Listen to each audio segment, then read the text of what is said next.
at the school. I'm moderating this winter series titled Technological Practices as RIYAZ along with my colleague Milind Mahale. This conversation series is organized by C-City, which is an outreach program conceived by the School of Environment and Architecture to organize conversations, dialogues, to engage with the larger architectural, artistic, and cultural practices within and outside the city.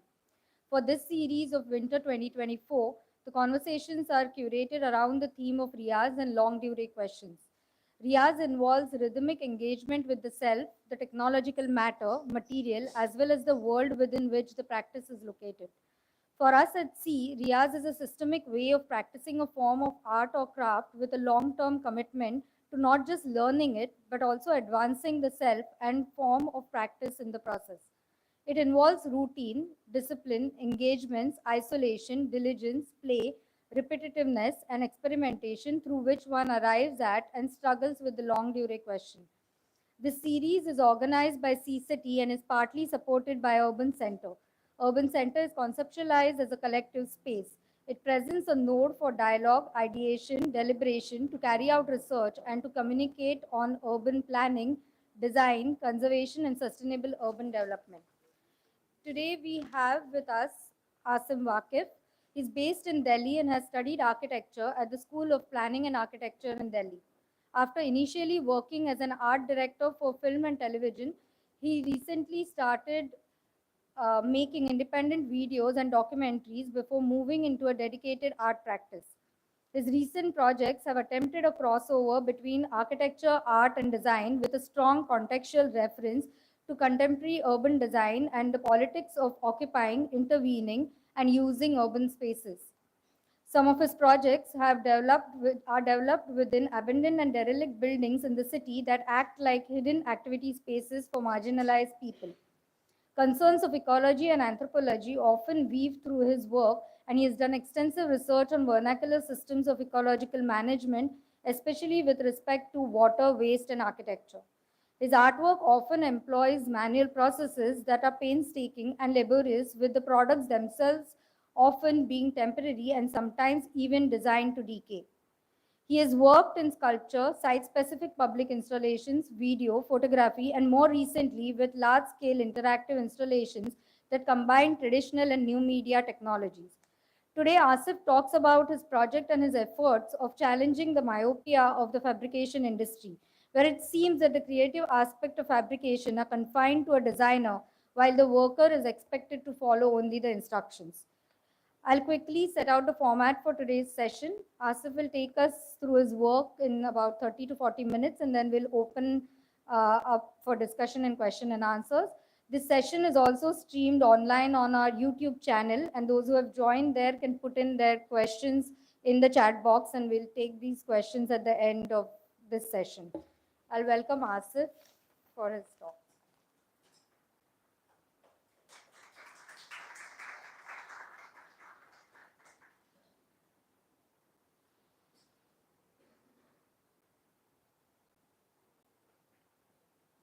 Hi.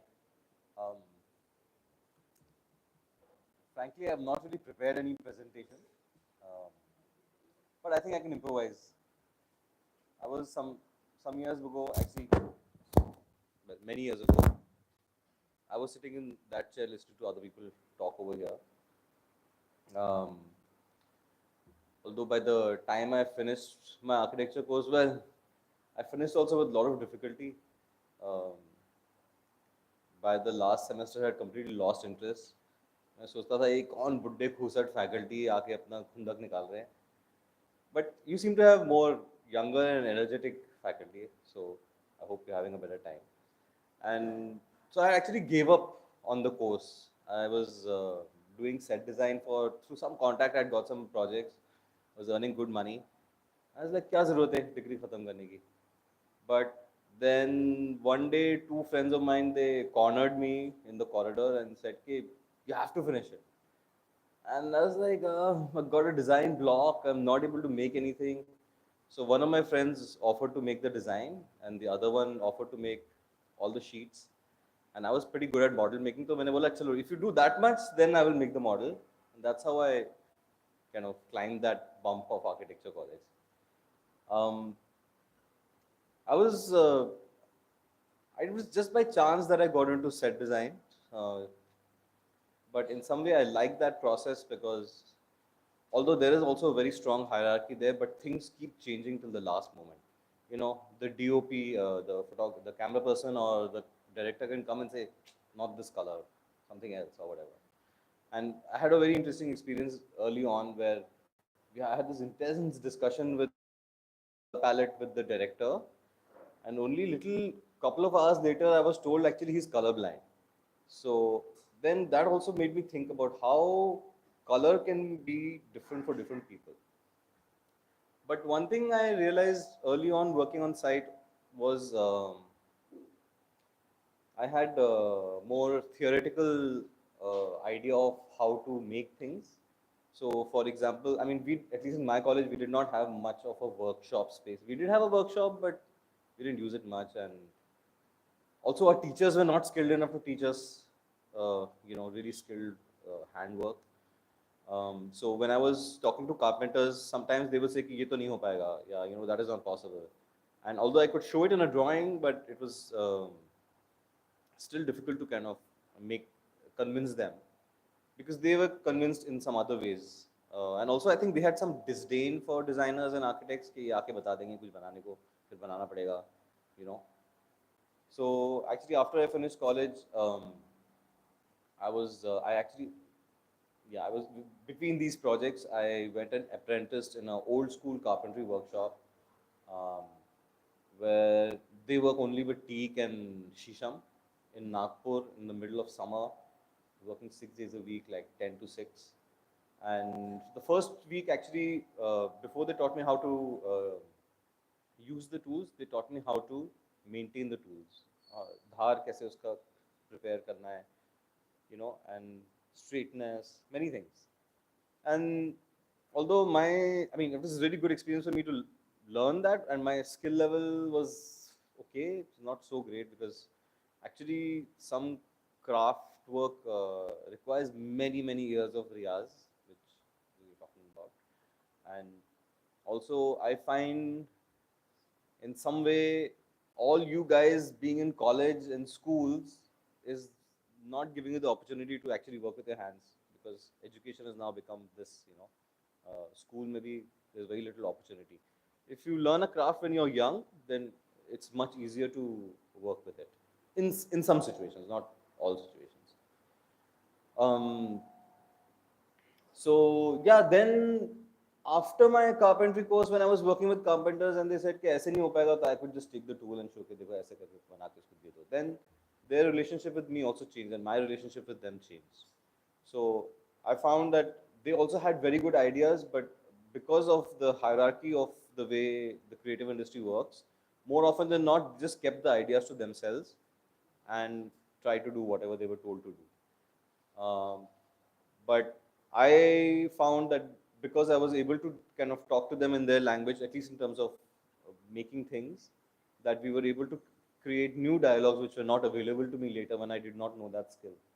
So similarly, one day one fridge guy came to repair my gas leak kar gayi thi.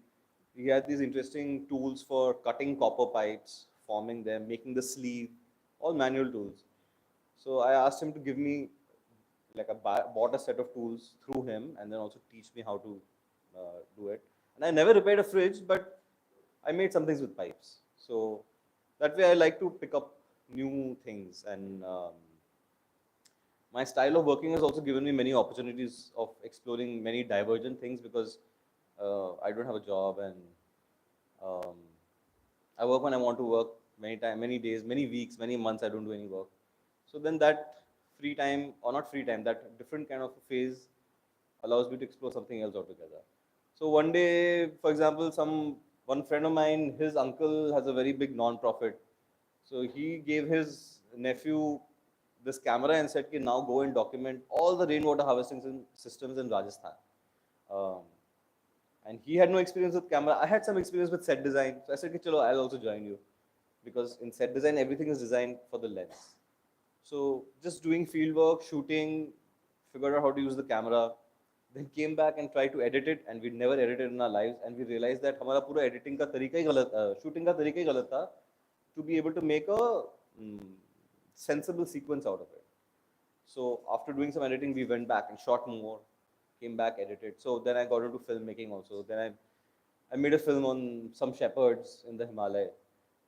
In that, I was the only person lugging small camera with small battery and no power anywhere. So I had one or two extra had two extra batteries, so three batteries, and it's cold, so the battery power is going down also, and there's no place to charge. There was no solar that time or anything, at least not for charging batteries. So there, for the first 1 or 2 days, I actually pretended to shoot. I would take out the camera, open the screen, you know, because I found there the subject was the camera was too alien for them to have suddenly bring it into their space, what they were comfortable in, change their behavior and attitude.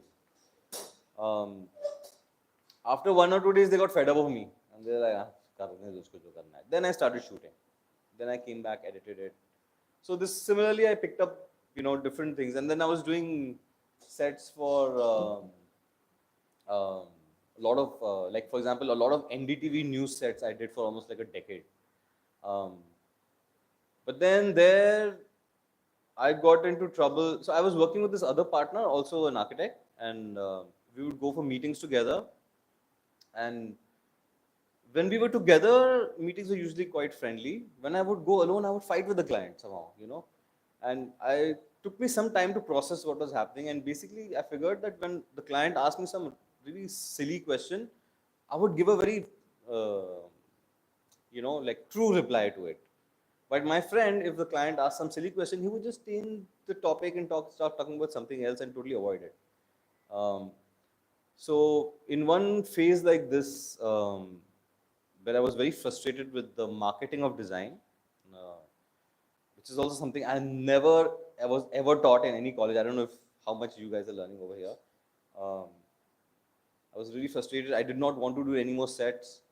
And one of my friends was working in this institution called Khoj in Delhi. He'd done art history, and he was also kind of a random connection. We did not really know each other. And the only reason we used to go to Khoj was that opening mein free rum milta hai. So, go and drink. But something must have triggered there, because one day I asked him to fix up a meeting with the director of Khoj, and just very casually just took some papers from her desk, and I told her I want to try something like this. And that institution has been quite amazing in Delhi, at least, in promoting non-traditional forms of art.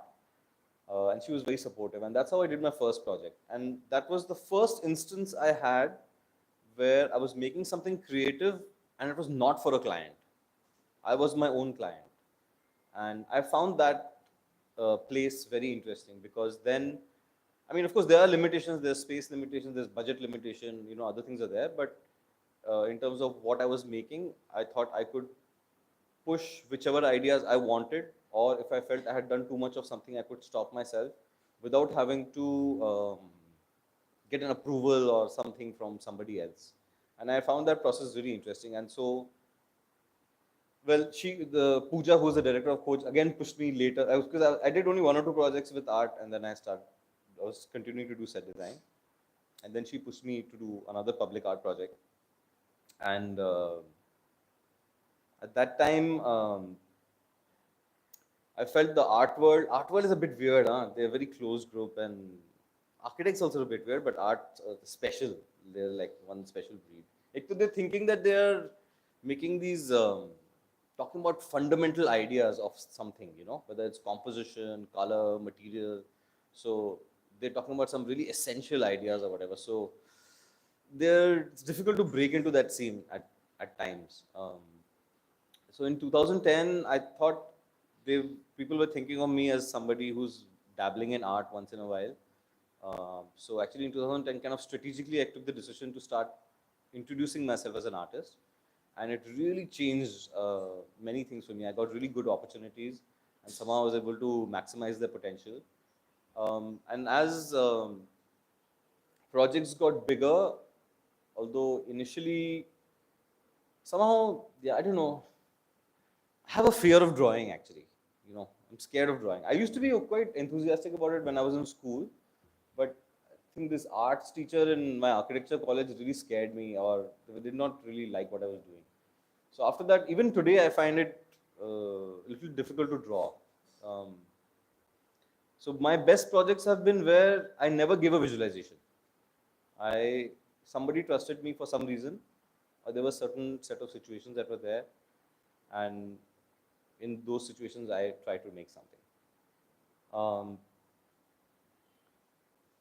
what I like is if what I'm trying to do now, um, within a certain conceptual framework, within a certain space limitation that is given to me or that I make available, within a certain budget, try to see conceptually which processes I want to use. Then to do those processes, what is the right skill set, what kind of skills I need. Find those people who have that skill set, then try to find what is the relevant resource for their skill set to flourish and arrange those materials, resources for them, and then kind of improvise with them. So maybe I'll just show you 2 or 3 projects. I don't want to show too many things because there's many different things. This is a project I did in Calcutta.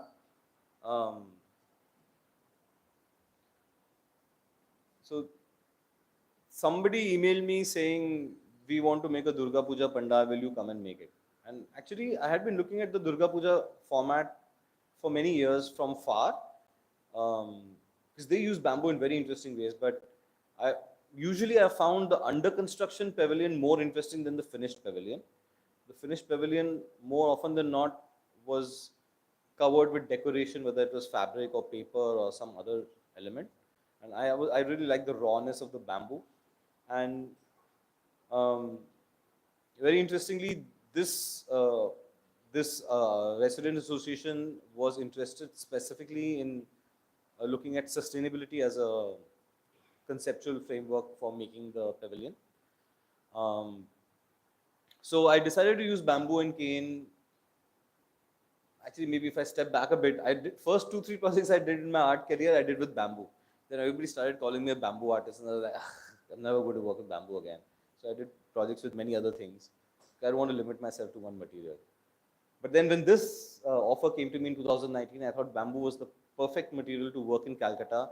The material, a wide variety of bamboo materials available there, a wide variety of skill set is available there. Um, and also, this person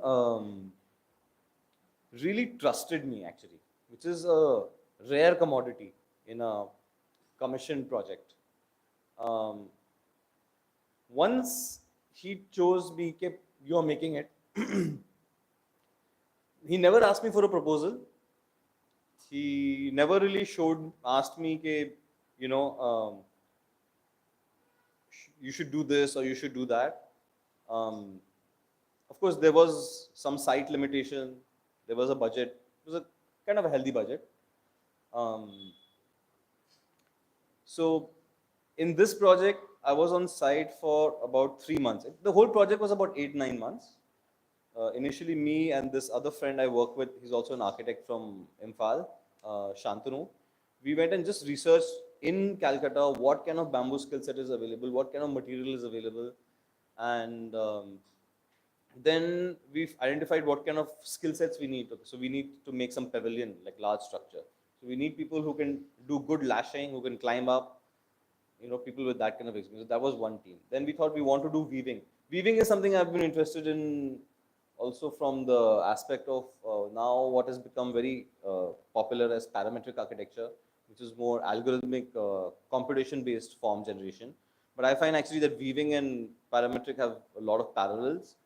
So I want to try and see if I can use vernacular methods to create architectural kind of form. So basket is a small container, a building is a large container in some way. So, just kind of scaling up in some way.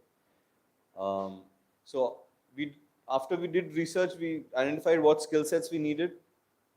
And at the same time, we kind of identified a contractor. Then we told the contractor, okay, we want these skill sets. We went and met those people, what kind of bamboo works well for what. So for example, if you want to make basket, there's a particular bamboo species which has to be green to make basket. But when you make the structure itself, actually green bamboo is a little heavy. You need dry bamboo because then you can go, you can span much more. So different bamboos for different things. And then also we got some cane and some other material.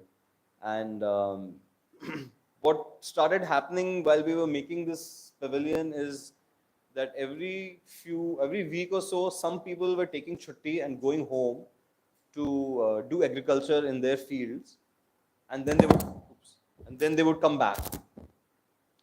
So our site was actually a waterlogged area. It's a very messy neighborhood, kind of low income. You have to go through many different gullies in North Calcutta. So our site was waterlogged, and it was the monsoon season. So I asked some of them to get some seeds back, and then actually we started growing things. So we had paddy, we started got into mushroom farming, and then when we started growing things, then we started looking at what plants are associated with the Durga Puja. So, for example, one of the pujas that happens in Durga Puja is Navpatrika Puja, which is to do with 9 leaves. So, we tried to get those plants into the situation. And one of those plants was a lotus. A lotus ke liye you need a pond. So, then we dug a pond. But then pond means you'll have more mosquitoes. Anyway, that place was infested with mosquitoes. So, then we put fish in the ponds. So, many things just organically happened. Out of maybe, say, 100 things we would have tried, 40 we discarded. We did not use in the end. But unless and until we would have tried that, we could not have reached the other places. So some place I'll show you, like here in the backdrop of the idol is like very intricate cane weaving, and also some other natural materials like seeds and things like that. So here at one time I was trying to do some very early on, not very early, midway in the project, I was trying to make something with the backdrop, and this one of the craftsmen came and told me, Asim, it's not good. And I stepped back, and actually it was not really working. So then I said, you do it. And then I let him play around with it for 2 days, and then he developed an interesting technique, and that's what we ended up using. So in some way, I'm trying to see if I can give ownership and a kind of belongingness of what is being made to the people who are making it. Then they have a different relationship of what is getting built, rather than some instruction that's coming and we go and make it. This had another aspect I didn't talk about at all. This is a very complicated electronic interactive system. Initially, when I was working with bamboo, I felt, because I was using like lashing as a tying technique, and architects actually don't like lashing that much. They like this wood joinery, metal joist, that kind of thing, and they tend to treat bamboo as like pipe section, while bamboo is much more than that. If you split it, it's totally flexible. There are many, and if you make a hole in it, it's going to become weak. As soon as you drill a hole into it, it's going to that's where it will start cracking. So any nut bolting, any joinery has to be very careful about that. So yeah, so when I started making bamboo installations, I was using lashing, and I felt I was getting kind of typecast as like a romantic traditionalist, कि पुराना अच्छा था, अभी हम नया बहुत गलत कर रहे हैं. But actually, that was not my focus. I felt when you talk about ideas about sustainability, like things like closed loop systems, local renewable resources, low energy footprint, they're right now being talked about as though they're new ideas. But I find that actually they're an inherent part of almost all pre-industrial society, wherever you go in the world.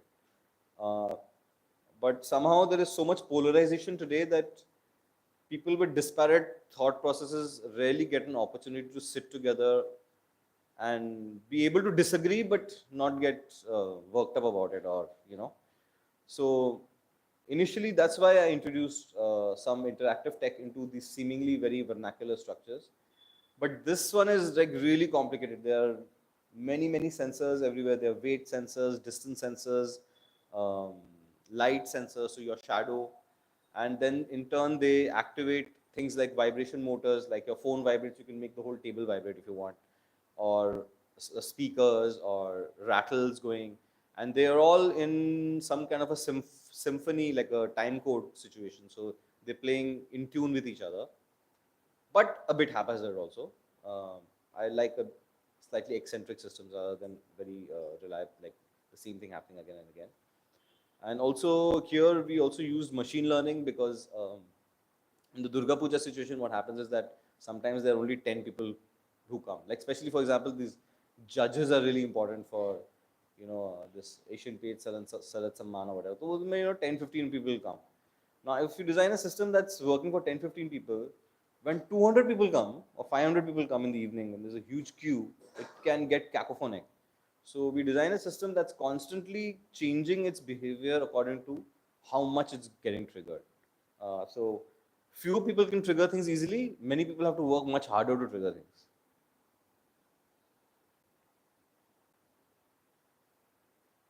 Yeah, and no structural engineer, ऐसे ही बना दिया. I don't know. Somehow I can just intuitively make a structure. I don't really need, I can understand what works, what doesn't work. And also some of the craftsmen who made uh, this pavilion had that same experience that they can make something stand and say reliably it's not, nothing's going to happen to it.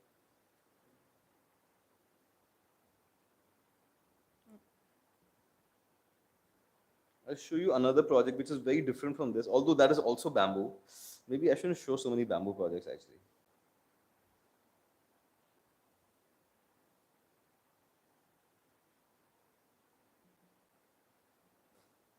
This is like a really speculative project.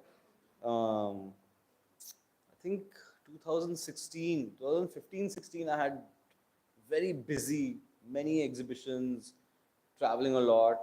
And then I kind of decided in 2016 I'll not really produce anything until I really had an urge to produce for like 8, 10 months. Actually, it was indefinite, but it went on for about 10 months that I didn't really make much. But in that time, I started thinking of some speculative ideas. So somebody had told me about the Graham Foundation in Chicago, which is interested in art and architecture, and I was interested in some large scale, also large time projects. One of the inspirations I think was the Living Root Bridges in Meghalaya. I don't know how many of you know it, where on a seasonal stream, one any ficus tree, specific ficus trees that are growing, that particular species, there are 2 or 3 of them. They train the roots to go across the river in a hollowed out trunk, and once the root has reached that side, it goes into the ground and it kind of makes a bridge. So they make 2 go like this, then 2 on top, then that becomes the handrail, and the niche wala thing is like a walking thing. And there are also some 2-story ones. So I was thinking about that actually one bridge takes about say 80, 100 years to make. Um, so the person who's starting to make the bridge will actually never probably use it. His grandchild or great grandchild will use it. So thinking of construction in that kind of a time scale, I found kind of interesting because otherwise, also in my profession as an artist, but also in architecture, there's a very finality of fabrication. The project gets designed, then you go fabricate it, and then you're out. But here, it would mean like a many years of engagement with a site. So um, I was giving this application grant, and in that process, somewhere they said that I needed a confirmed host organization for the project. And I knew somebody in Bangladesh who was going to set up a sculpture park and that they had land. So I proposed to them, if I get the grant, will you let me do it? And they agreed, although I did not get the grant, but we went ahead with the project anyway. So this is the site, part of the site that I chose. It was actually paddy fields before they bought it. And paddy fields are kind of designed in steps to flood. That is kind of really essential for any paddy farming. But bamboo doesn't like, so I was thinking of going bamboo here. So bamboo doesn't like flooding. Bamboo likes to be close to water, but above water. If the rhizome gets submerged in water, then it tends to rot.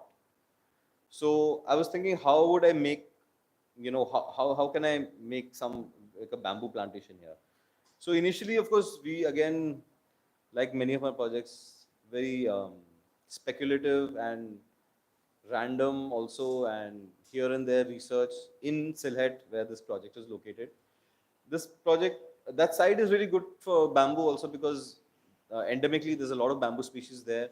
The soil type, climate is like really ideal for growing bamboo.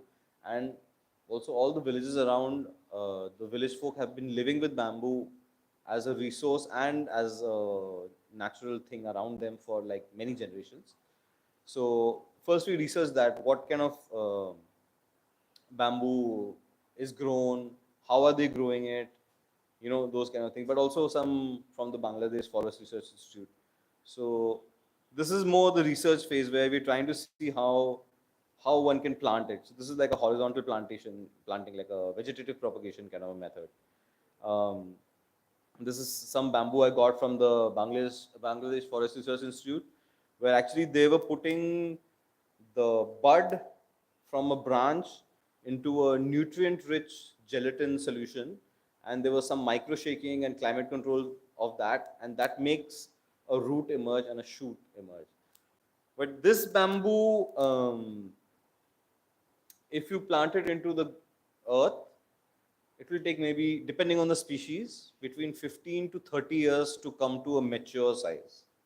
While the previous one, the vegetative propagation one, you can get to parent size in 4 5 years. So we use both methods. Uh, this is another, on the left is another vegetative propagation method where you take a bamboo which is growing. So again, you have to choose the right bamboo. You have to have a bamboo which is 2 years old or 1 year old, not very old, but also has a fresh rhizome coming out of it. Sometimes you choose a 2 year connected to a 1 year. So you dig out the roots, remove the root, chop it at 5 foot, and then plant this. So this is like trial plantation that we were doing. And then the plantation happens about a month before monsoon. So by the time monsoon kicks in, the new shoots have already started coming in, then you get really good growth. This is some bamboo forest I'd gone to see what other things grow well with bamboo in that area. And this is some swamp. But what we did is, yeah. So actually, I took some people's help. I take a lot of people's help usually in my projects. So my brother really helped me. My brother is into endemic planting and also, what is that new one? Permaculture. We're doing it much before the word permaculture was even made. So what we did is, although that site had been used for agriculture, so it was kind of fertile, but it had also been lying fallow for some time. So first we just mulched the grass into the soil, and we got this really gooey, sticky clay thing with all the grass in it. Then we actually manually removed about 6 8 inches of topsoil and piled it in one corner, mixed it with cow dung from a nearby dairy farm, and also a lot of dead leaf litter and many things, and like made a nice mix of it. And also, yeah, my brother made this concoction, fermented concoction of cow urine, gobar, dahi, milk, and gur, and fermented in a certain way, and then we put that also into it, basically trying to increase the fauna content of the soil. Then this is the removal of the topsoil actually, which we were putting into some other place. And then we had some kind of a plantation plan, कि कैसे बनाए, कैसे make it. Then we actually got an earth mover and dug a lake over there and used that earth to make mounds. So we had a higher mound and we had a lake. And all this digging, we must have dug so much, but we didn't find a single stone or pebble. Everything was silt over there because it's just been a community for so many years. So then we had a bit of a disaster actually, because when we put the mud on top, it would all, fall down. So I was trying to, also there was a bit of a language barrier. I don't know Bengali, and also Sylheti Bengali is a little different. But this village folk who were helping me, one of them said, something, I don't know what. He's like, so he started putting these bamboo poles on the side and then made like a neat mesh to hold the earth in. And then we took grass from the neighboring plot and transplanted it on the slopes to kind of do erosion control for this. And then this, you can see the vegetative propagation, which those basically 2-year-old and 1-year-old bamboo planted together, and also there are some small saplings. These are the saplings we got from the Forest Research Institute. So that was the first year. The second year we had like a flourishing like bamboo this thing. Then we started making bridges, harvesting bamboo from nearby and putting it in the lake. Automatically frogs came, and frogs came, snakes came, birds came. We also put a lot of fish. Then I also started making some wind instruments. I was trying to see how the ambient situation can create different soundscapes. So making some kind of a wind catcher. And I don't know if there are any photos of the whistles. There are some whistles and things that I found. I tried some. So I'm trying many. This is like a 20-year project, is what I've told the clients. First 15 years, I'm going to experiment. So every year I go there once or twice and try new things. So this is like actually a Japanese method for shaping bamboo. They make square bamboo and triangular bamboo with these kind of clamps. I have done some kind of jugaad with it, but some of it is really interesting. Then also working with local craftsmen. So there's these, in some Polynesian islands, they used to have these bamboo poles, like hundreds of them in one place. And they all had these holes or slits in them. And depending on the wind direction and the wind speed, the whistle sound would change. So they were like a wayfinding method for the locals, but also a weather forecasting method. So I'm trying to use some of those also over there. So actually, I don't have pictures from this year, but maybe these are some whistles which are hooked to the wind catcher. So when wind blows in a certain direction, it gets forced through this and makes a nice sound. Now I'm also trying to see if I can intertwine the bamboo. So that like around the lake there are 2 bamboo groves growing. So connect some of them, make networks inside this. So the growing bamboo itself is kind of becoming like a sculptural form. Also mixing some harvested stuff with it. So I think I'll end there. Otherwise, I'll go on and on. There are too many things to talk about. If you have some questions, I'd love to take.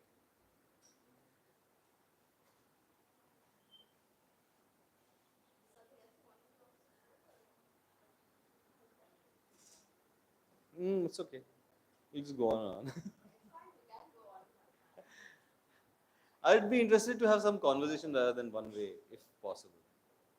Although I know it's very tough to get students to open their mouths at times, but है ना?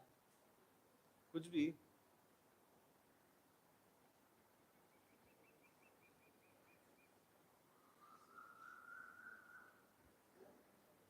Parth.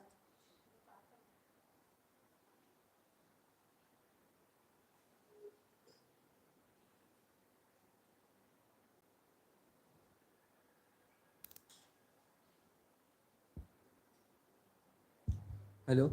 Hi. Hi, Asim. Thank you so much for your presentation. I really liked how impromptu it was. I remember your installation from Kochi BNLA around 2 years back, and I did not know much about like we were always like referring your work in college, but I wasn't a lot sure that it was your installation. So as a person who just witnessed in the middle of like a building, in the center of it there is a bamboo installation. There are children playing with percussion instruments. They are making all kinds of sounds. There is a large barca lounger kind of a thing that people are going and sitting upon. There were these horizontal kind of bamboos. I was trying to hang on them and try to pull myself up. Almost brings out the kid within you. So that was what I just wanted to share my experience with you, like how I felt there. My question to you is, how do you imagine to bring together these several kind of experiences, and what is your process? Like, does it happen on site? Does it happen, like you said, you enjoy making models, but maybe to sketch or maybe to you might not have a computational way of going around it. So, how does it collaborate with the people, or maybe one specific project that you worked upon? Maybe this, for example. Sure. Can you like share? Thank you. Well, one thing actually, I have consciously tried to make kind of a playful game-like environment in some of my installations. Actually, I find going to museums really boring, mostly speaking. Um, it's like, you're going to some temple or church, you have to be silent, and there's some mysterious thing, you may or may not understand it. And also, most museums have a very strong barrier between the artwork and the viewer. You're not allowed to touch things, not even come close. Even if you bring a finger close, people get nervous. It's like that. So, at one level, consciously, I try to make systems that, or situations where if you are a passive viewer, you will see it as a visual object and you will go away. If you're curious, you go inside. Some people actually in Kochi did not even realize that you can go inside. They just went from outside and went away, which is fine with me. But then when people go inside, then they see new things, they'll discover other things. So there's a kind of a layering in some way, different kind of things. So what I find is when people become childish, like a bit juvenile, then they are a little more open, and you can plant some idea in their mind subconsciously, which is an interesting moment, I think. So I kind of try to do it in some way. But Kochi, the making of the installation was a bit weird because material came very late. When I reached, there was um, there was nobody to work with. The skilled craftsmen we've been discussing with didn't work out for whatever reason. So I told them, "यार, कोई भी दे दो." So they found some 5 guys who were working there, and they were actually floor laying people, making floor tiles. That's their job. I trained them how to work with bamboo, and we started making. So very improvised. And actually, that project shifted it also. It was supposed to be in the front of the entrance in that open Maidan, and I never liked it. And I tried to tell the curator also, and that it's too frontal, like it needs some whatever. So, but what happened is because logistically, even I was not sure, and they were also not sure whether that project is happening or not till the last moment. So they pushed me in one corner, and I was really happy with that. And I used those trees, kind of just improvised there and made it. Yeah.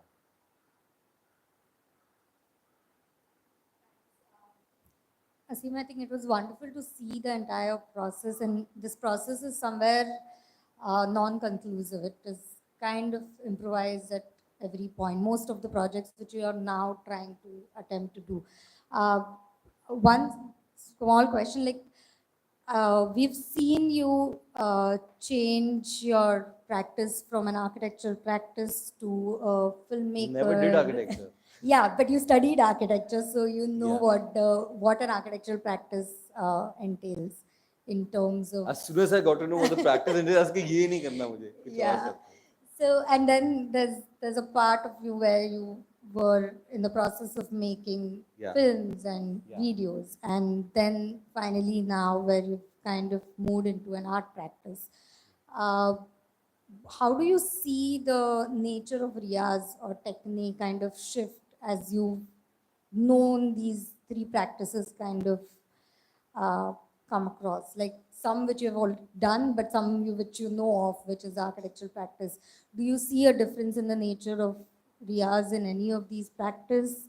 Is it associated with the kind of practice which you do, or is it like a personal thing? Yeah. I mean,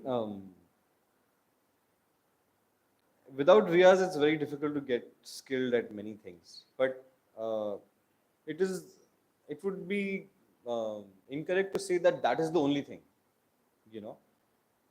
So I'm a bit like thali ka baigan. I want to do this. So maybe my Riyaz is not really up to the mark, because when I get good at something, then I move to something else.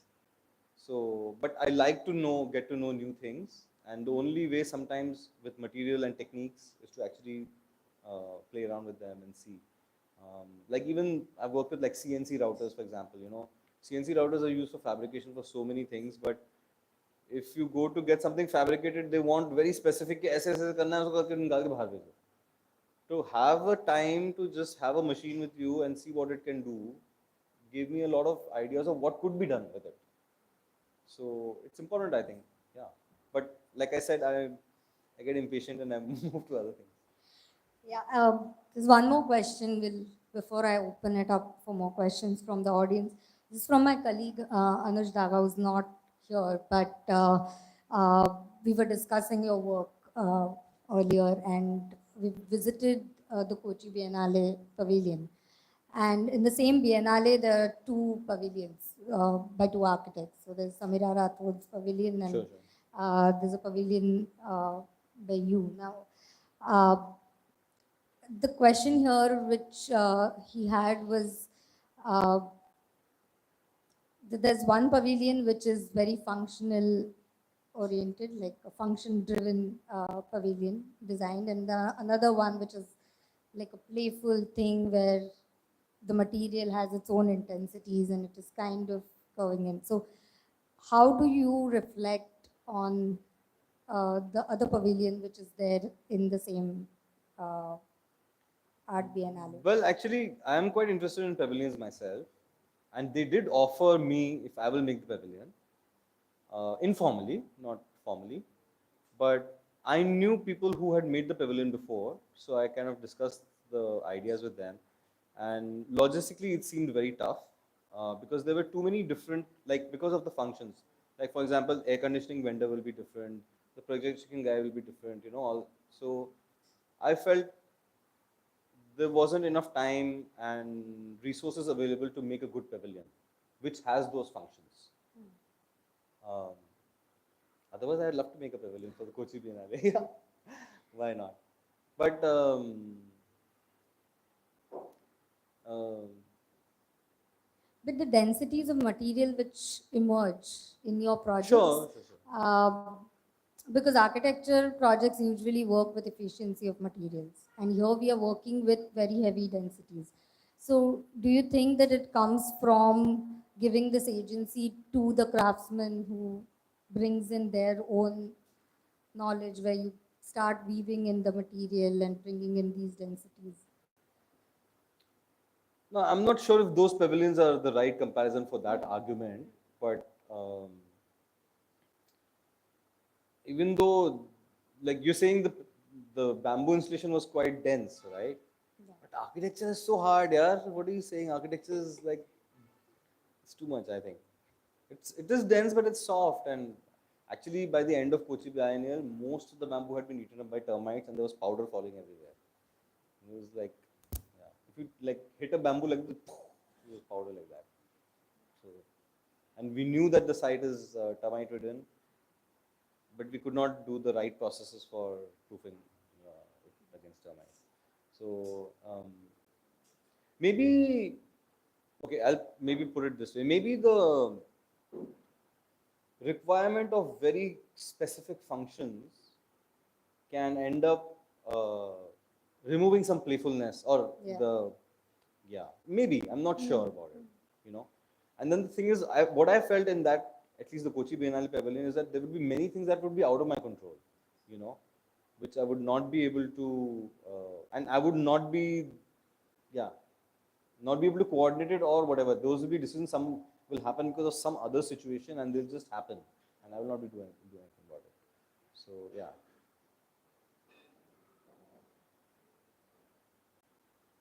More questions from audience? Parth, can you pass it to Dushan?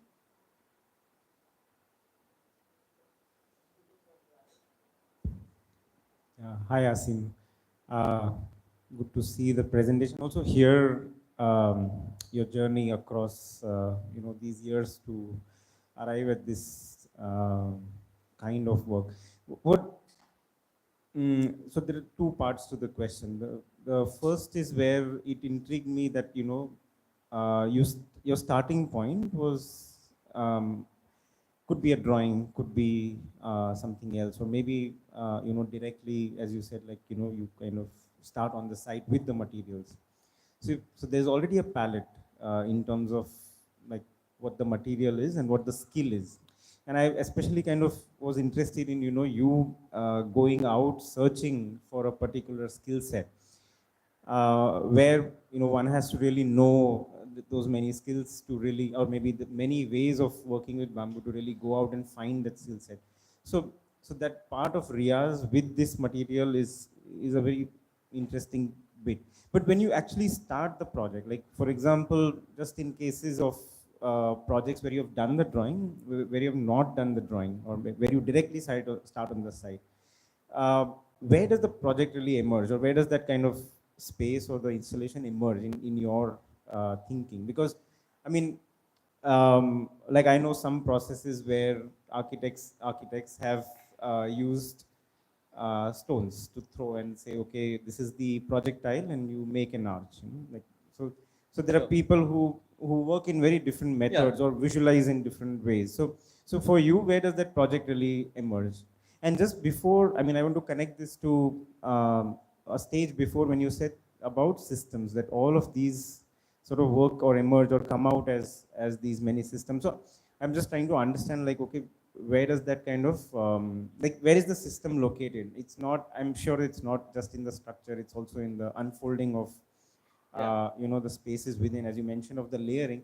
But I just would want to delve a little bit deeper into it, wherein you know, like for example, the Kochi one that I've seen personally, there are a few members which hold it, but there's a lot which hold the overall structure together, which are tied, the Kochi one, which are tied between the trees, right? The trees become the main holding, more or less the main holding element, and also the entry. That was more actually the starting element. You know, the way the trees help me is, it's, if you want to put 2 bamboos up like this and tie them, or 3 bamboos, it's very tough. If you have a tree, you just lean it against the tree. So that was a starting thing. It was not tying it up. Okay. Really. Yeah.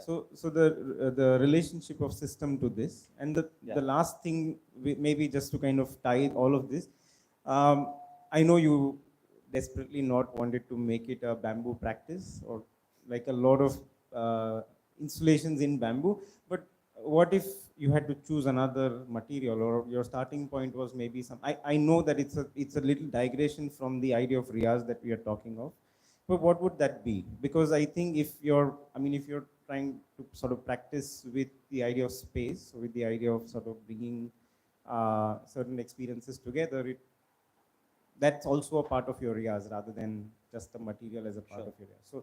So how would you sort of, you know, think through these? So first you're talking about how do I start, right? Well, it depends actually. Actually now also, unfortunately, when you since I've become a little popular, then people have a certain expectation of me. So that also happens. Like last year, I did 2 very different kinds of projects. One curator went and saw Kochi Biennial project and said, "Why don't you come and make this?" So, usme materials decided, you know, processes are somewhat already decided, and it's not a recreation; it's a innovation, but still, the path is kind of, you know, decided. In another project where I had kind of applied for an open call, out of many people, they chose I was one of the person chosen. But once I was chosen, they said, "Okay, now what do you want to make?" So, and actually, I found that, okay, what do you want to make situation more scary, because, but also more fun, especially at my stage of career. I rarely find that opportunity where somebody's giving me some resources or something and saying, okay, now you make whatever you want to make. So these guys said, if you want to put photographs on the wall, that's also fine. But if you try something new, it will be great. But whatever you want to make, we'll help you do it. You know? So that improvisation was very different from this other one, which was Kochi Part 2 or whatever. Not really Kochi Part 2, but, you know. So it changes from place to place. I did a third project in last year where the curator asked me to make something with bamboo, and we've known each other for a long time. We're like friends in Chicago. And I was like, bamboo in Chicago, what sense does it make? And like, they don't have a big budget. You're going to ship bamboo there, and how are you going to do it? You don't have the skill set. So I completely refused to make, or not refused, kind of. I said, okay, it doesn't make sense to make bamboo. So for that project, which maybe I can briefly show you also. Actually, I first was some things I've been researching again and again in many parts of the world. So some of the things that interest me, one thing is waste management, because the kind of economic system we're living in is kind of designed to create more waste, and especially since life cycle of things is becoming shorter and shorter. So we have more and more trash that is being created. And trash is kind of, I find trash very interesting. It's like, actually archaeologists look at trash to understand what people were, look at things that people have left behind to understand what kind of a life they were living. So I was thinking also of what architects like 1,000 years from now are going to find about our civilization. How much muck we're going to keep, leave around, and also their half-life is so long that it's going to last for like a long time. So I started researching waste, and the other thing I'm interested in is water. Um, but most of North America is like abundant in water. I mean, if you don't look at the desert area so much. So I found a really interesting guy called Ken Dunn. He was a philosophy student in the University of Chicago in the 1960s. And in the Western school thought process, they were one of the first few philosophers talking about sustainable city or sustainable societies or groups of people. Um, but he kind of got frustrated just talking about it. He said, "कुछ करना पड़ेगा." So he abandoned his PhD and he started a repurposing initiative. And at that time in Chicago, like many other industrial cities in the US, all manufacturing was moving out. All mining was shifting to Africa, and all manufacturing was going to China and Thailand and other places. So there was an excess abundance of stuff just being discarded. So he would just go and it was a cost to dispose a lot of this material. It's not easy to dispose things out. So he would just go with his truck, collect it, warehouse it somewhere, and he just kept collecting stuff, and now he has like massive warehouses full of stuff. And he's 82, 83 now, and his work life has kind of slowed down a little bit. But in his heyday, he had about 150 people employed, and so what they were doing is, who wanted to throw anything, take the stuff, then hunt for somebody who might have use for it and give it to them at a nominal price, that kind of a thing. So very philosophical, even poetic kind of enterprise, not an economic commercial enterprise. So in one of his workshops, I found these tubes. How does this happen? These tubes. So there was a factory making tubes, and they would roll the new tube onto a spool. But in the manufacturing process, if there was even a small error, they would stop, cut the thing, unspool it, and then start a new spool, because you can't have a defect in the whole spool. So there are these coils and coils of excess, slightly defective or small defect tubes, which these people wanted to throw away. Actually, they did not want to throw away. When the factory shut down, there was so much of it lying, and he just took it up, and they've been lying with him for like 30 years or something. And for this project, I've just borrowed it. Actually, now it's already been returned to him.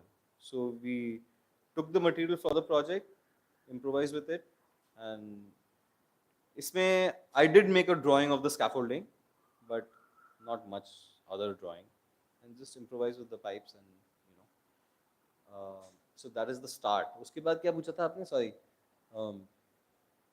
But okay, where does the project emerge? Yeah, where does it sort of take shape in your mind, or like I'll tell you That why also- like this question for me, like I'm trying to articulate the question for myself as well, because in the process of making, I think I mean it's difficult to locate it. I mean I understand that part, but somewhere it takes shape. And even as a reflection, I think if you could kind of articulate that, could be. I think for me it's different from project to project. Some projects, one does have a very definite outlook of where we're going, and it goes and gets made. Some are more open-ended, and actually one very important thing I learned is to know when to stop an open-ended process, because you can keep doing it and then it becomes this goo. It's like you have to know when to stop, and so it varies for me from project to project. That's what I would say. One last thing, you mentioned about this, the context that is important, in the sense like the pre-industrial context of making. Those are quite crafty. Those are quite based on a very primitive sense of material and making processes. But in the current scenario, like in the how does one contemporize that? Yeah.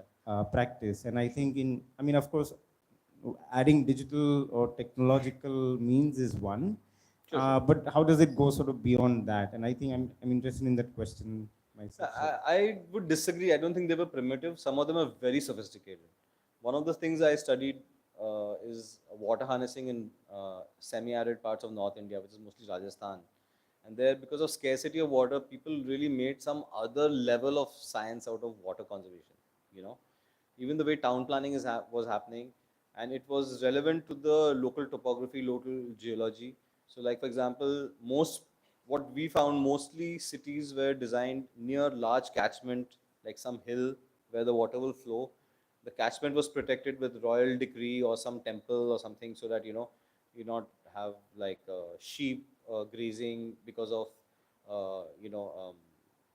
the excrement or people, you know. And then when the water flows, there are usually these series of lakes which are very busy, water is flowing from one to the other. These lakes are usually designed to make water percolate into the ground. Surface water in Rajasthan tends to evaporate really fast. And then also rainwater does not have the minerals that our body needs. So when the water soaks into the ground, and then the city is thoda niche, and this has these step wells or whatever to extract the water. So, but if you look at Bikaner, for example, they did not do that, because Bikaner, the soil type is alkaline. If you let the water soak into the ground, it becomes brackish. So instead, in Bikaner has one of the most extensive rooftop harvesting systems I've seen anywhere. Every house would have a taka lined with lime, and that taka wala room would also become the working area in the summer, which is also the driest time of the year when the water is least. You know, so they were very sophisticated systems. Right now in Delhi, it's compulsory to do rainwater harvesting, but in Bikaner, nobody's doing it. Even the government is trying to make more deep water wells and get water from Indira Gandhi Canal, whatever. Right now, the situation is inverted actually now, because there's so much pipe water that we generate so much sewage. So all these lakes are now sewage pools. You know, so I think actually mm, the opportunity for discussing and collaborating with people you disagree with, that is really shrinking fast. Either you get cancelled or somebody barks at you, you know. So that I think is very important, where one can create meeting ground for many different, and have respectful but argumentative and intense discussions and work. I completely agree. Like I do believe the hammer and the 3D printer are the same. Like they're tools. Yeah. There's no Yeah. linear sort of Yeah. technological. But so I mean, just taking this a little ahead in the last from my end, like what are the current questions you are interested in right now with the background that kind of you mentioned and your current process? What are the questions that you are kind of looking at right now? Well, actually, I mean, there are many trajectories. Of course, I have been interested in the relationship between built environment and people, uh, both sociologically but also ecologically, and in terms of material and things like that. You know, like for example, I find actually, if you look at infrastructure development right now, one of the really key things is durability of infrastructure as a criteria for evaluating whether a project will work or not. But actually, I think durability is problematic, because durability also creates such a hard thing that it's difficult to adapt. So I'm interested in more kind of dynamic, moving systems. But one thing that I am really concerned about right now is the shrinking space for expression in every medium, every field. We are in a place right now where it's a state of conformism, actually. Uh, so that is something which is very difficult to deal with. Um, but right now it's kind of going in my head a lot. Thanks. Pranjal.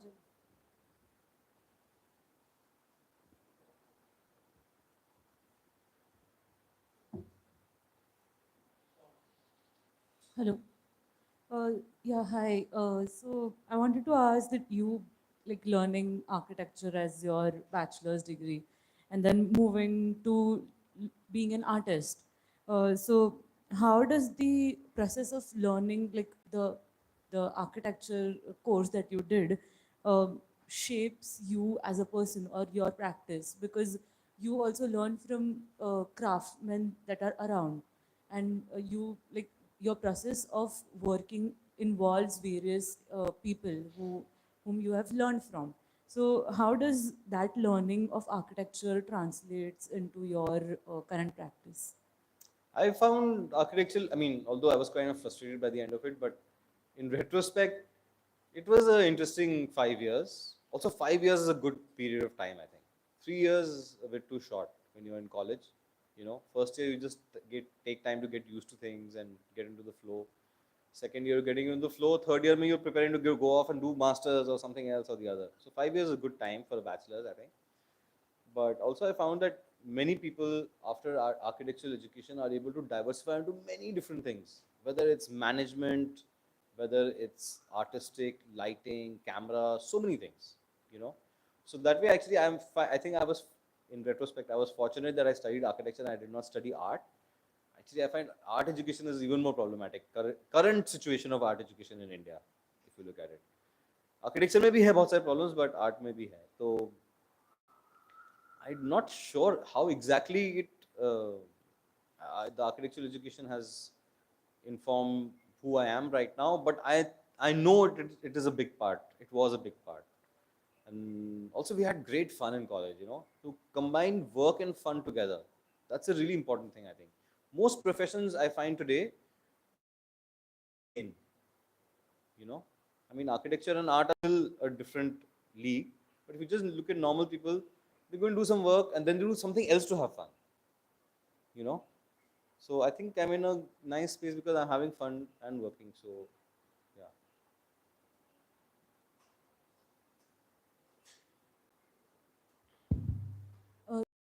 Like, are you saying that do you consider architecture different from art, or art different from architecture, or No, they cannot like come together at any point?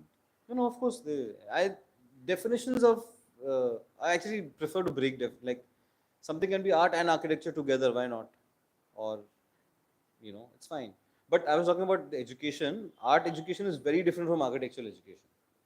Architectural education also has a lot of technical stuff. It has also, I don't know how situation is right now, but when we were in college, like first year, second year, I was mostly helping fourth year, fifth year students make their large projects. And then when I got into fourth year, fifth year, I was taking help from first year, second year, third year students. So that process itself teaches you management. You have to deal with people, you know, and large collaborative, like the second thesis which I just barely passed, I had like 20 people who came and helped me. Well, somebody came, just spray painted trees on my sheets and went away, something aise karke. So it's a good, yeah, maybe it's changed a lot also in the last 20, 30 years, but still I think architectural education is interesting. It gives you artistic as well as technical some basis. Gopal.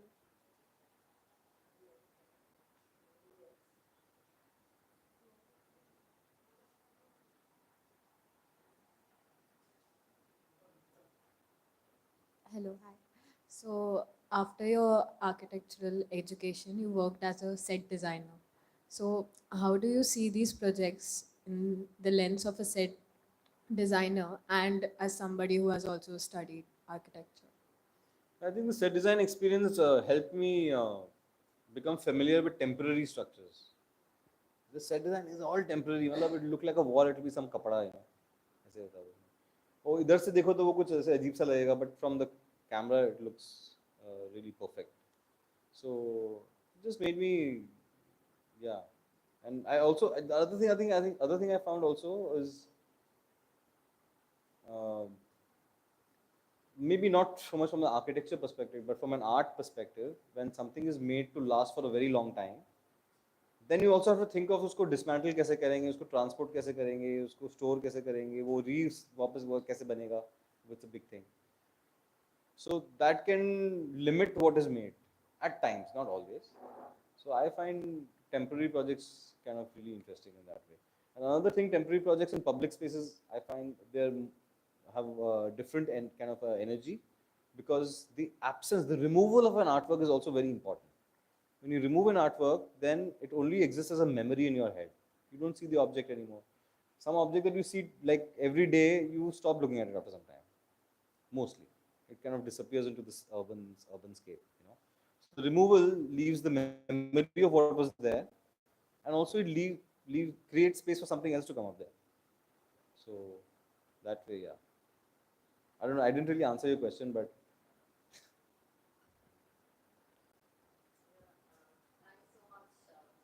Asim, for your talk. I mean, just to kind of, because also I went to the Chicago, I mean, I Ah, you saw did? this work also. Yeah. And I was just thinking that, like the Kochi work was a lot more spatial, and this seemed a little was contained. I mean, I don't know if probably there are restrictions about also the Yeah. that you work with. I usually have to scale down from my initial proposal, but yeah. Yeah, so I think like because I mean this seemed like a bit of a gateway. It became a little more Yeah. object-like, right? Yeah. And so I like if you can talk a little bit more about like this process vis-a-vis the Kochi process, but also I mean just to kind of not to really kind of only talk about these two, but then this question of the long question that you have, it's connecting to what Dushant was also saying. What is the long question that you work with? Because like often it is that long question, which is why the open call is interesting as a process. It doesn't kind of peg you down as somebody who produces certain kind of work, right? Yeah. And in a forum like this, it's less interesting to probably talk about a project than to talk about the long durée question that you have, right? Because it's very interesting to think of architecture that is growing for 20 years, and that's a kind of long question that you seem to be working with. What does it mean to, think of something that is not finite, right? Like because architecture has been otherwise thought of as a container, Yeah. right? So then what does it mean to break that container completely? Think of it as spatial, as space, as a collaborative process, but something that is long durée, that goes on for 20 years. It's a long question, right? So I think what would be interesting is probably to kind of push that, like what is that long question? And then where would that go? Because I know the dangers of this curators calling you and then saying, Yeah, we have to replicate something somewhere else. Yeah. But then unless there is that long question, it will be, you fall into the danger of making another object somewhere, right? No, I So mean- that long question is really something that would be interesting to Yeah. think through. Sure. I mean, I would say, if I got you right, um, for me, the engagement is a long process, but the product doesn't necessarily have to last very long. So I have what I'm doing with bamboo now, I could not have done if this is the first time I was working with it. So I have to work with it again and again and again. Every time I develop new ideas, new processes, I have some ideas for the next time. So that is like a cumulative and also a longer engagement. But in terms of the project itself, I like both short processes also and long processes also in some way. I mean, I'm not talking about the duration of the process or Yeah. even like it can be something that Yeah. is only for a day. Yeah. It's an architecture for a day and it's gone. Yeah. Right? But I think like what is that long question that you are interested in working Essential with? question. Yeah. वो क्या था, वो कौन सी किताब है, वो Hitchhiker's Guide to the Galaxy, उसमें answer was 42 or something, ना? You remember that?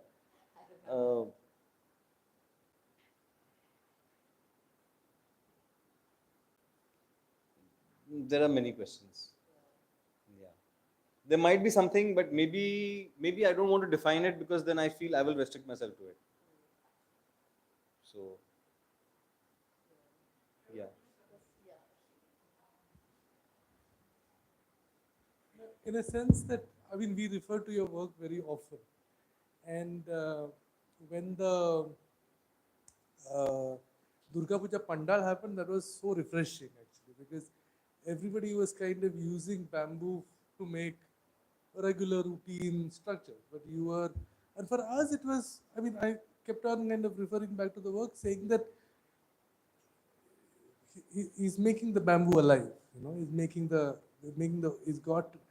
He's got the force of bamboo grove to kind of come and become a spatiality.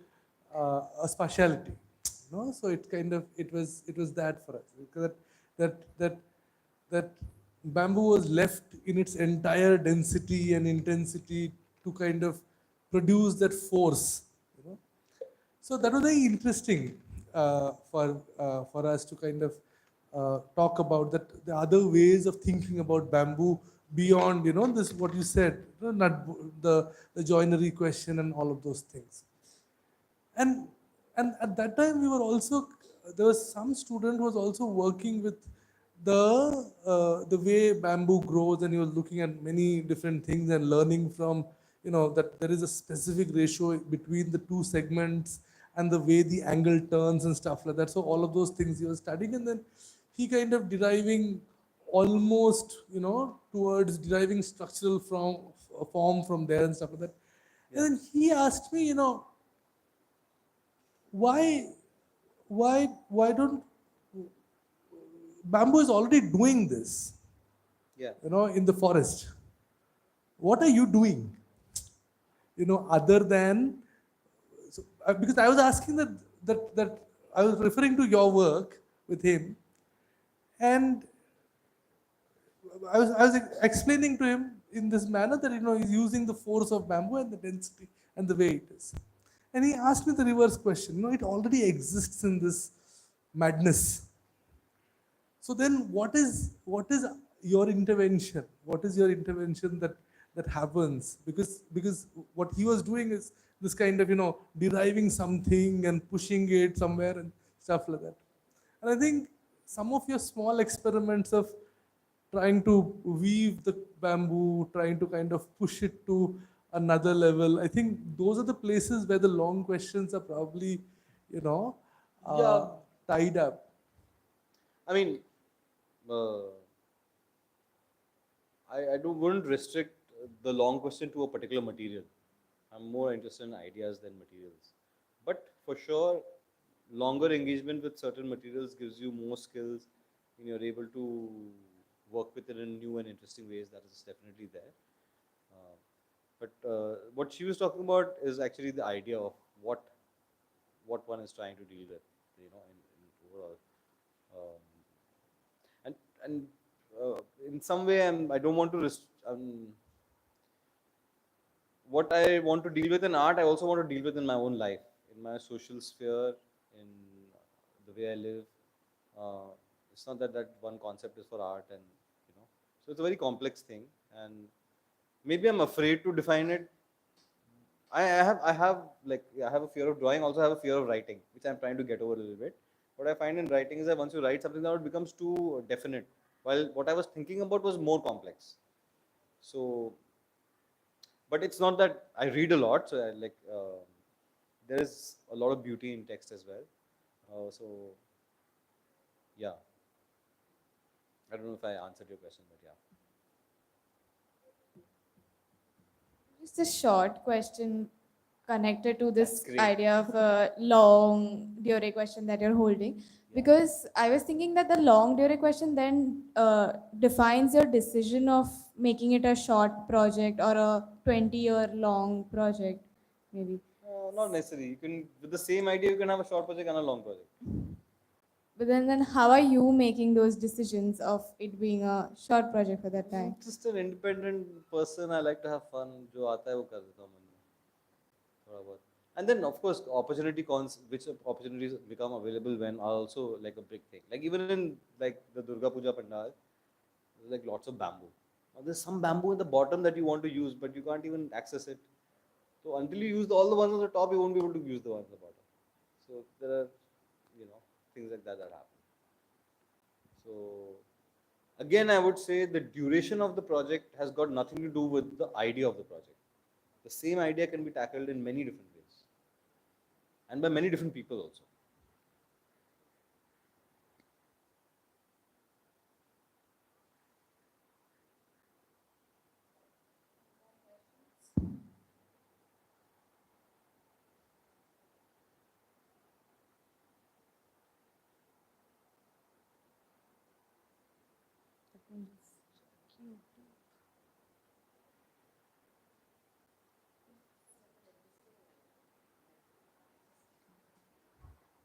I think I think what is interesting is there's a kind of interesting mechanics of improvisation. You know, like the improvisation is not, I mean, you say jugaad and all that. I mean, those are terrible words to use. But what is interesting is the mechanics of that improvisation. And that mechanics is not only about material. It's about, you know, social practices, it's about relationships, it's about also like mundane things about, you know, like what you said, storing something and something is underneath and taking something out from there. So all of these, like the kind of infinitesimal processes and the mechanics of that improvisation is actually what is producing the practice, and there's an aesthetics of that as well, which, I mean, I don't know, I'm just saying that there's something interesting about that. Sure, yeah. No, that's true. But like, yeah, like like I'm doing this project in Bombay right now. I'm like, I want to give them really good food. You know, like, think it's really important for them to have good food. I'm giving them a break on Sunday. They want to work. I'm like, nahi, काम नहीं होगा Sunday को. Instead, I've got a bus for them to go and travel. थोड़ा देखो Bombay देखो. Paid leave, not unpaid leave. But at the same time, like how a group of people work also has got to do with communication. Some hierarchy is also there that has to be there. I think, you know, how things get communicated, avoiding misunderstanding. Misunderstanding can be really problematic also in large groups. Like I'm working with like 25 people right now, you know, so it can get really complicated. So yeah. There's one question, Isha. Hello. Yeah, I have one question. So, like taking forward from what Rupali had said, that there's this intensity in your work that you see throughout all the materials. So I went through the website like briefly, even in like where you're using wooden planks that you have salvaged, or doors or windows, and then these tube-like materials or bamboo. So one, that there is a visual intensity, but then the second, there is also this meticulousness with which each sort of space is, you know, like getting built per se. So, I mean, my question would be that when you're trying to visualize, I mean, because there are different spans of materials, and each material is, you know, having a different property through which it needs to be worked out, like that intensity. So, I mean, when you're visualizing it in your head, there's the chain of, like, there's a series of things that, similar things that are happening in the different projects, which is the intensity of the work. So then when you're trying to, you know, visualize it, you know, you said that, I mean, there is a less of drawing and more of making, but then if you were trying to, you know, get a sense of that space, then how would you, like, how do you do it? Yeah, I mean, although I try to avoid visualization in some situations, like 2-3 projects, many projects actually, I've never made a visualization. Decided more the idea of what was to be tackled, what was to be discussed, or what was I would try to communicate, and let the process evolve a form by itself. You know, mistakes also happen in that sometimes. Or mistakes, nahi, but some weirdness happens. You know, more often than not, I actually take advantage of the weirdness and I make another explosion over there of something. So rather than trying to control, you know. So I guess I didn't really. There is maybe some continuity in the visual of what I'm making. Um, Maybe I should change that, make something else now. Yeah, I don't know. I want to try many things actually.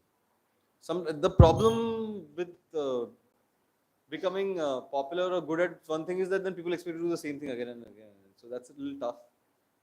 But I want to explore many things, and I'm not interested in doing art for the rest of my life. I have so many other interests. I'll do many other things also.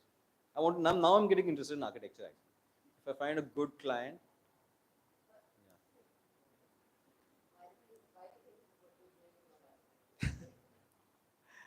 Well, yeah, that's true also. That's just a definition. Yeah, just, I mean, actually extending the conversation was triggered by Dushyant actually, so I'll come to that. But when you see especially the Durga Pandal work, I mean, you know, in the context of like, I mean, reading like into the work, it actually exposes the notion of like, religion as a site of conflict. There's a play around it, using, a very harmonious material, which is very much in Indian, art, quite a bit, and it is used in a very absurd, disrupting, feeling where there's a lot of ceremonies and rituals and very different kind of a definite notion of a particular goddess has been celebrated. So there you create that. But my question was very much related to what Dushyant was trying to provoke around the idea of making. Because any site of making, whether it is industrial or whether it is traditional, it builds either communities or also creates a very harmonious balance in wherever it is located, whether it's in a rural setting.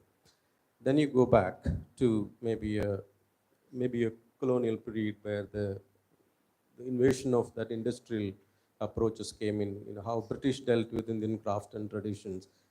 It removed the hand, from it, so the power of hand. Yeah. And in fact, Gandhi brings it back, through his, ways of symbolism. Sure. Also, he speaks about Nai Talim, that where hand, mind, eye coordination is the future forward. In today, actually, I think we have somehow, reached back to escape from these absurdities. So in your work, I feel that you're remarking on about that site of absurdity, but at the same time, you are invoking the possibility of the material. So today, if you really look at, I'll just connect it with the symbolism which this regime played with. You have a lion capital, and then you had a slogan called "Made in India." That's got a very inherent history to it. Then you move on to a single lion moving towards the right, and you call it "Make in India." Then you invite. There's a lot of possibilities of also coming with new market-driven, very neo-capitalist tendencies. Yeah. So there, but then you sit back today, then you see a very new, evolving trend where hand has been given a lot of prominence, and the indigenous craft and also the sustainable has been promoted in a very different way for political gain.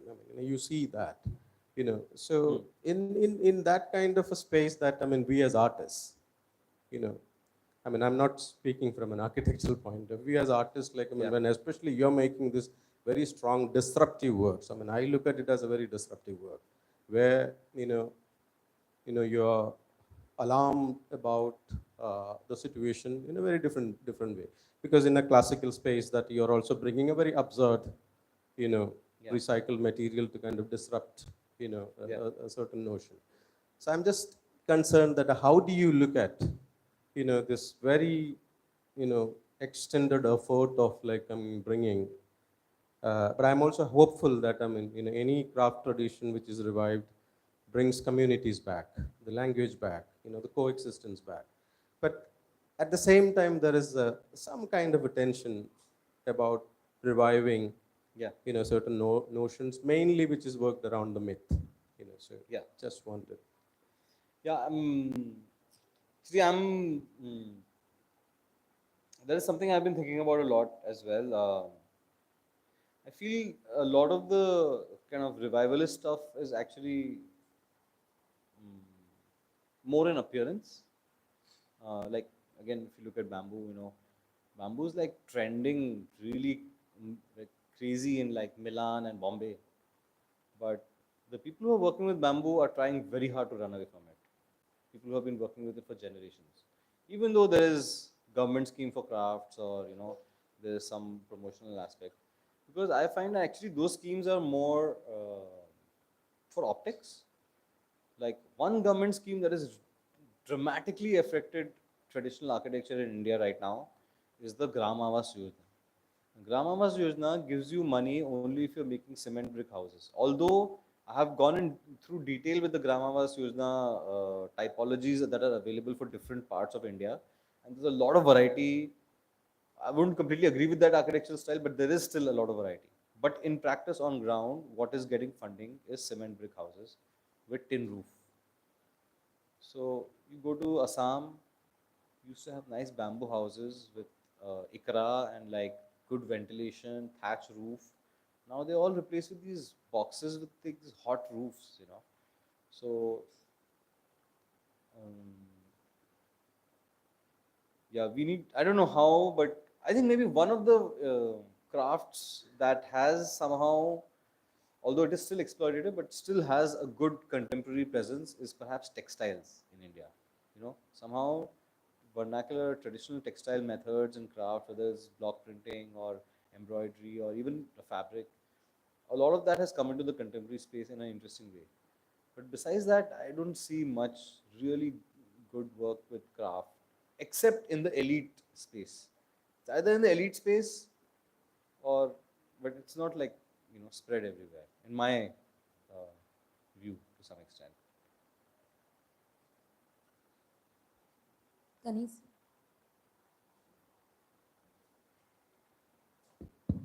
Hi. So my question is kind of a combination between what Dushyant and Isha have asked. So I was curious about how you are imagining the form of your bamboo installations when there is a function and then there is no function. Because in both cases, almost throughout your projects, you are working with a certain intensity and density that is present. So how does that kind of how does function or the lack of function kind of influence the way you're imagining the form? Well, I think this idea of function for architects is a little, um, it's like function is like services or, you know, people have to sleep or whatever. I think idea is a very important function. What idea one is trying to communicate. So I don't look at it that way. You know, it's like, okay, like in the Durga Puja Pandal, there were some functional aspects we had to deal with. There would be a puja that will happen. You know, there will be a kind of a greh, almost like a house for the idol, and there will be a flow of people. We also knew that sometimes there'll be lots of people, sometimes there'll be few people. So those are functions also, no? So yeah, I mean sometimes, yeah, I think those also functions. It's like similar. Just that, yeah. Does it answer your question or no? Not really. I think I should frame it slightly differently. Okay. Well, what I'm trying to ask is, when you were responding to Isha, you said that the form or the how space is formed is through the material itself, in the sense that you let the material grow and you kind of completely let it give it form. So when you're working with, say, the playful space, or like in the case of Kochi Bayanalaya, or a very functional phase, like in the case of the Durga Pandal, how how does the material kind of with its properties itself, but how are you thinking about giving it form? Like how are you imagining it when you're thinking? I mean, apart from, of course, the material property itself. I'm not trying too hard to pre-visualize the form. Sometimes it does happen that you have a thing that you want to make. More maybe pre-visualize the experience I want to give the viewer and what system or situation might create that experience. So I didn't make any sketch for Kochi. Nothing. Even this project I'm working on in Bombay, I have made no drawings. They said on my contract that I have to give a visualization within certain days, only then they'll release the advance. I said remove this clause, otherwise I'm not interested in this project. So, because that gives me the freedom to make anything I want, and also gives my team the freedom to make something. What also, I guess when you're dealing with institutions or whatever, sometimes limits are defined, budgets are defined, subheads are made, visualization is defined. Now, if I give them visualization, then and if I make something else, then they'll say, "Arey, ये बताया तो ये था, ये बना दिया," you know. So Yeah, I'm trying to see if I can avoid, but in some situations one has to make, like even the Chicago project. Um Although initially I resisted making a drawing, but then I just scribbled something and showed it, and they seemed to be convinced about it. So then, but we didn't know exactly how we were going to make it because I had never lifted a rubber tube in my life before, and then rubber tube has a certain flex. Different tubes have different flex, so we discovered many new ways of working with it. So again, like I'm interested more in preconceiving the concept or the idea that I'm trying to talk about, rather than the form of the object that will convey that concept.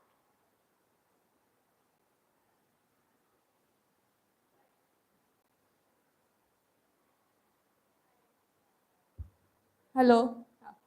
So if you don't imagine or visualize the thing, how do you start with the project? I do imagine and things. I don't want to define it. I do. Um, how do we start? How did we start? I don't know. We just start. बनते बनते बन जाता है ना पता नहीं I don't know. That opportunity is not available in every project. Some projects, like for example, that Chicago project, was scaffolding had to be structurally certified, whatever, whatever, whatever. So then I made a 3D modeling on SketchUp, whatever, with the exact specs of the scaffolding that's available in Chicago. So then I gave it to them. But how it was going to be coiled, so everything doesn't have to be defined perhaps. Some things you define, some things you leave open.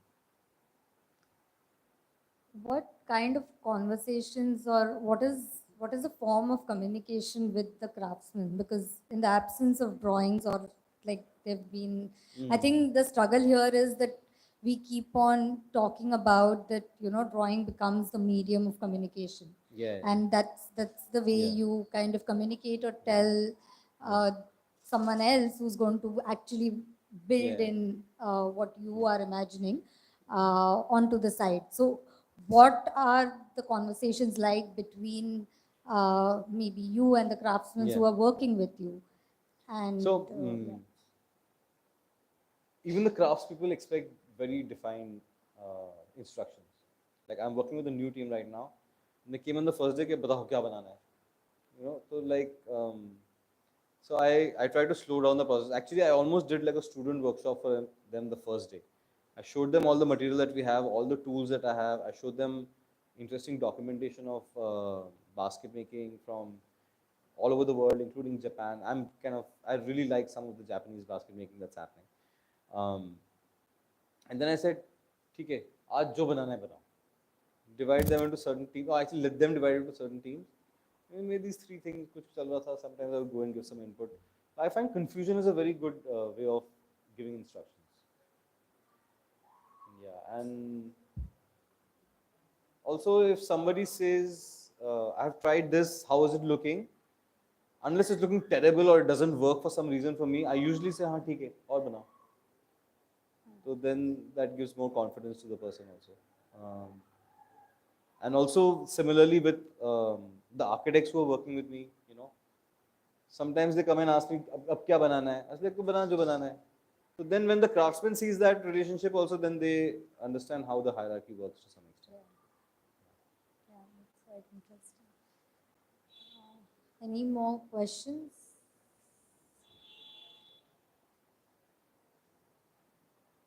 Okay, I think we'll close on that note, and thank you, Asim. I think it was very interesting to see this process because there's a constant struggle, and rather in all the studios which we are kind of have doing at the school, all the courses we keep on talking about drawing, and especially in the third year we talk about the building making process, and where we talk about a streamlined process of actually making working drawings and building it.